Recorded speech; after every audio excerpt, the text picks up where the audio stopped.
Olá, essa é a nossa aula de Química sobre polaridade e ligações intermoleculares entre compostos orgânicos.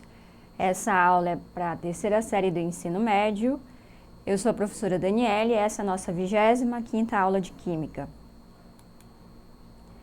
Bem, antes de falar sobre ligações intermoleculares, o ideal é saber o que é polaridade.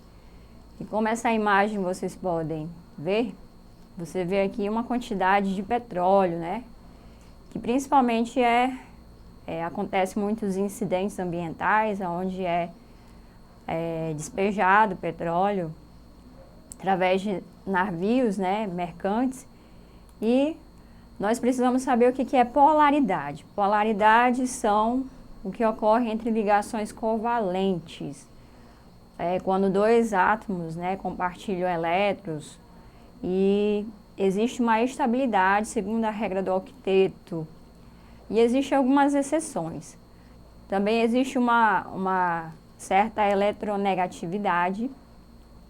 E dentro dessa polaridade, a substância pode ser a molécula, pode ser ligação de covalência apolar, aonde você pode observar, nesse exemplo aqui, dessa estrutura, que não é bem um composto orgânico, porque teria que ter carbono e hidrogênio, mas ele tem só hidrogênio ligado a hidrogênio.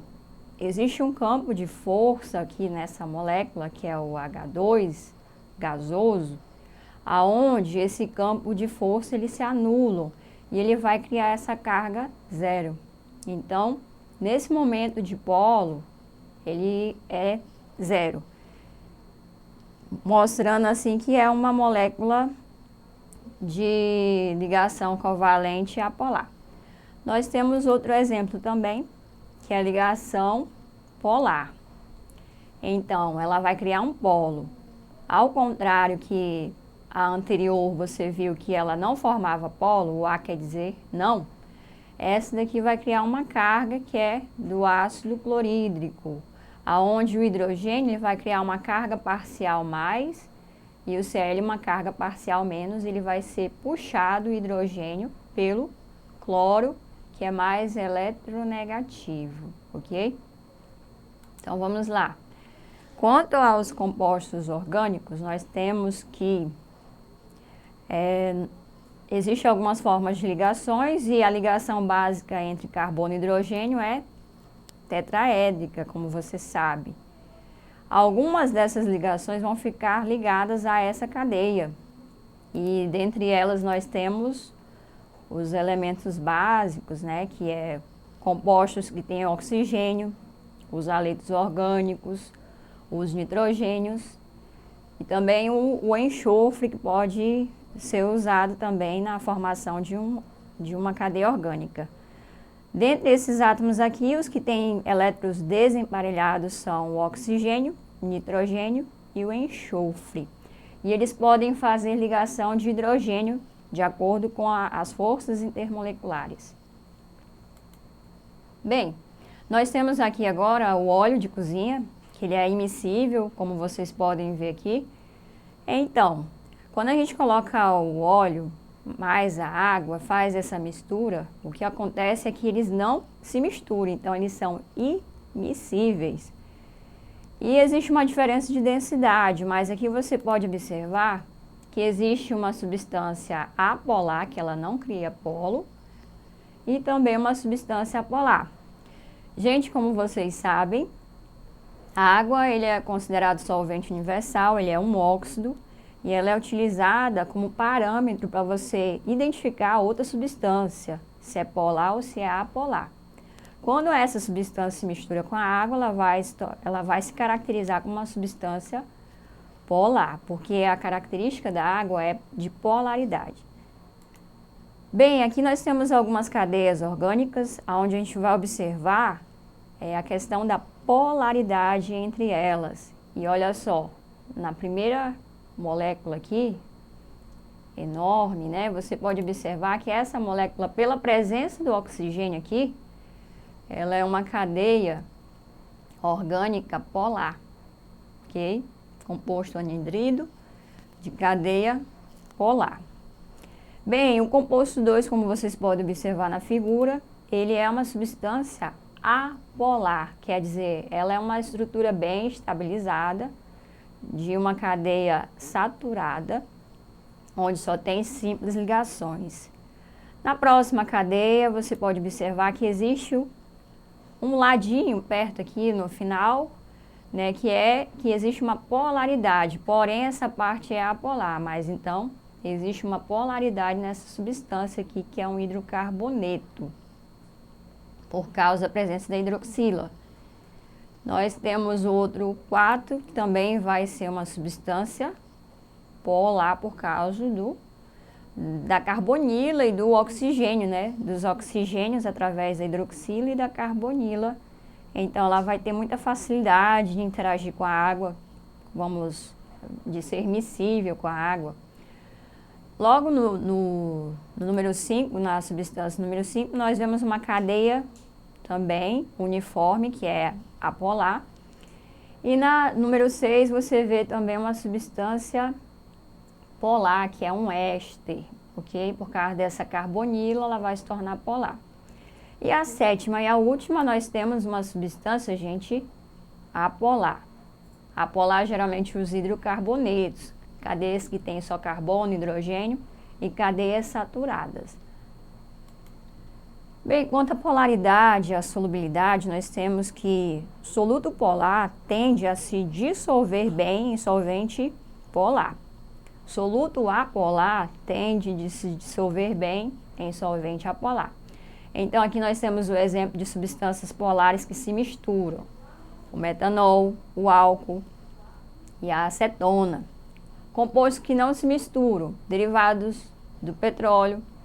E aqui nós temos o exemplo aqui do ciclohexano, aonde você colocou o iodo aqui nesse tubo de ensaio e observou, né, você pode observar que aqui tem a água, que ela não se mistura, né, com essa substância aqui, que é um hidrocarboneto. E aqui nós temos outro exemplo. Na primeira proveta, número 1, você vê que aqui é água e nessa parte aqui é tetracloreto de carbono. Essa substância aqui depois vai ser misturada com o sulfato de cobre, que é um composto iônico no tubo, na proveta 2, e ela vai ficar com coloração meia azul, né? Azulada. A água vai ficar azulada porque ela vai se misturar, porque ela é polar. E logo em seguida, na proveta 3, ocorreu que foi adicionada bromo. E ele alterou um pouco a cor da água e deixou vermelho o tetracloreto de carbono. Então, tirando disso, gente, a gente sabe que semelhante dissolve semelhante.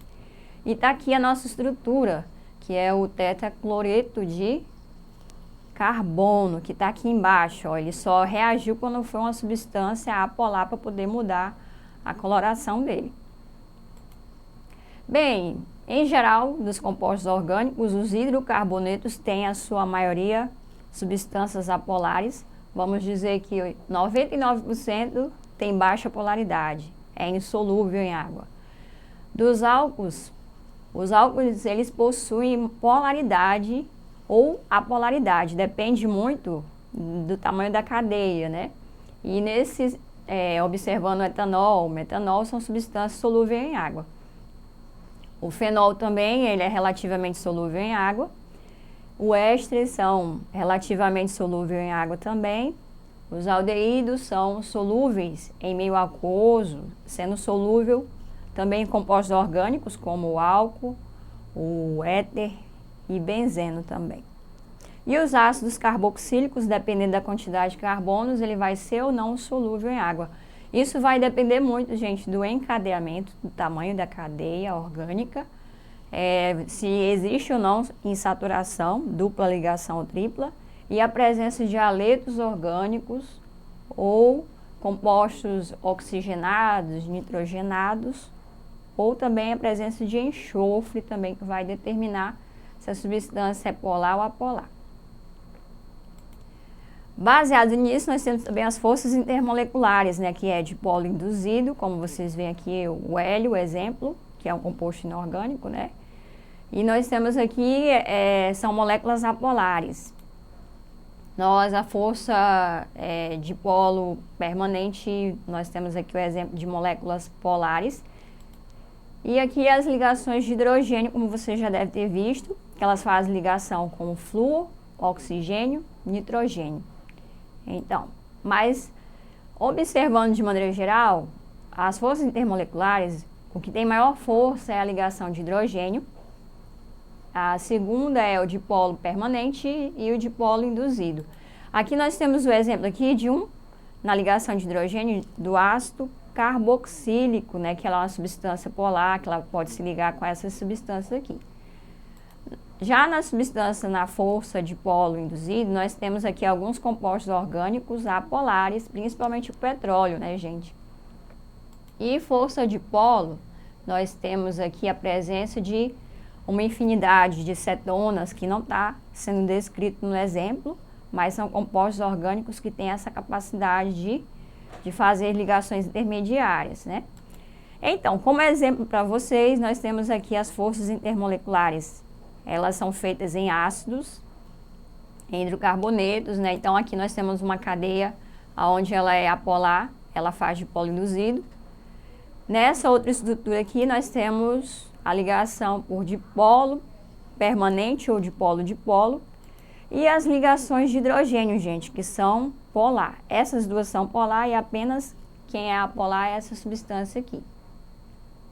Agora, gente, exercitando, a acetona C3H6O é um solvente bastante utilizado para remover esmalte de unhas.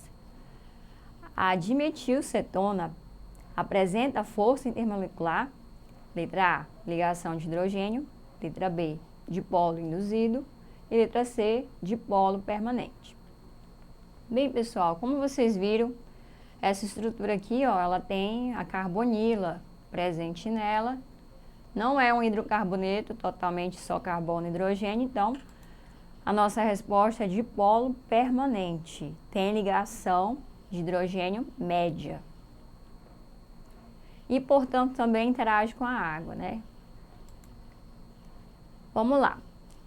A parafina da vela é uma mistura de hidrocarbonetos saturados com ligações simples. Sabendo que sua fórmula molecular é C36H74, qual o tipo de força intermolecular na vela, né? Como a imagem observa aqui. Letra A, ligação de hidrogênio. Letra B, dipolo induzido. Letra C, dipolo permanente. Como vocês sabem, a parafina vem do petróleo, né, gente? Então, a alternativa correta é alternativa B, dipolo induzido. E por hoje é só nessa aula, gente. Acessem a plataforma Eduque e até a nossa próxima aula.